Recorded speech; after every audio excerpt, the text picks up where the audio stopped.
Hey guys, what's up?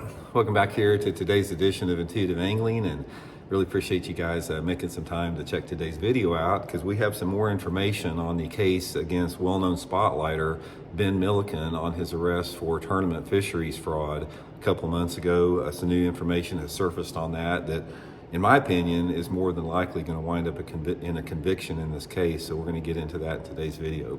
Also, guys, before we get started, just a quick invitation for you guys to maybe hit that subscribe button here at Intuitive Angling. It's free and easy for y'all to do that. We've had some pretty good subscriber growth the last couple months.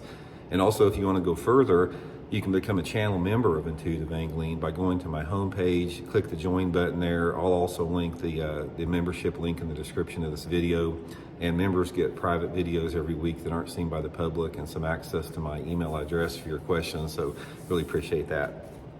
Okay, guys, I'm going to give credit where credit is due on the story. I saw this on the Cerebral Tackle YouTube channel. Just came through my thread, and this is the first that I'd heard about this. And apparently, they found an affidavit from the arresting officer on this particular case. And I'm going to read you guys what was said in the affidavit, the sworn affidavit here against Ben Milliken, and then we're going to discuss it a little bit more after that.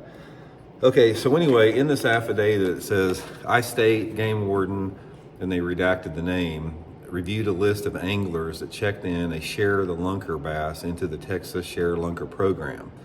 This program awards anglers that catch a bass of over 13 pounds providing a replica, recognition, and a chance to win a $5,000 shopping spree. In the affidavit, it says, I observed Ben Milliken purchase his fishing license on 2/5/24 at 1:59 p.m. And then he checked his lunker in at 2:02 p.m. on 2/5/24. So he bought it, he didn't have a license, he bought the fishing license and checked his lunker in 3 minutes later. This time frame seemed highly unlikely, so I called Mr. Milliken on 9/28/24. Now, this game warden is responsible for checking the validity of everybody that has won a share lunker, whatever they win there. So he was just doing his due diligence, checking in, prior to the awards being setting out. And it says, Mr. Milliken admitted on a recorded call to buying his license after he caught the bass. This is not only a violation of state law, but makes his lunker ineligible for the program. Okay, now this is on top, guys. In the entry form for the Share Lunker program, one of the things in the entry form says that by signing this form, you have abided by all rules, including having a valid fishing license at the time that you catch your lunker.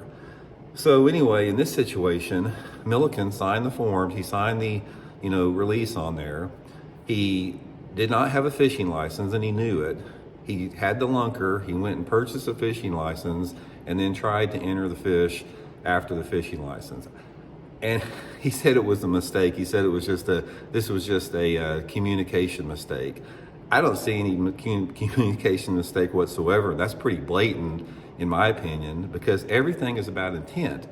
And one of the things in bass fishing tournament rules, I am always on the side of the angler because I have been around a lot of different rule violations. People have broken it. I've seen penalties. I've seen people slide.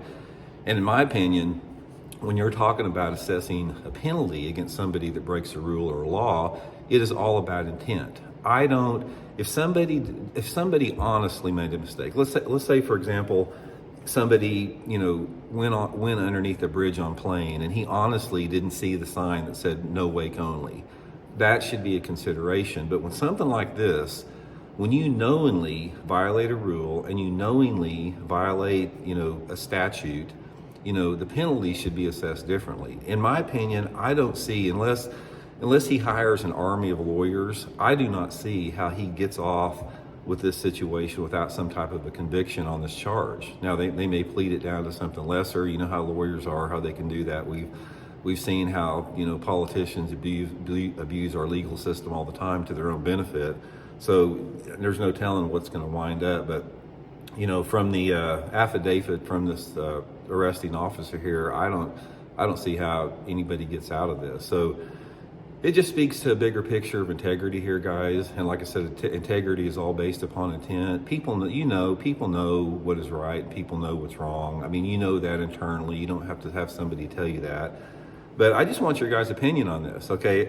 I've laid this out. I've tried to be neutral and as biased as I possibly, neutral and not unbiased as I possibly can with it. So give me your guys' opinion. Considering what the affidavit said, considering what the charges said, you know, what do you guys think is going to happen to this guy over this? I mean, at this point, it's just up in the air. I don't know how Bassmaster is going to react to this since he does fish the Elite Series. You know, it's hard to say. But anyway, guys, give me your feedback on it. I'd be curious to hear. We'll talk later.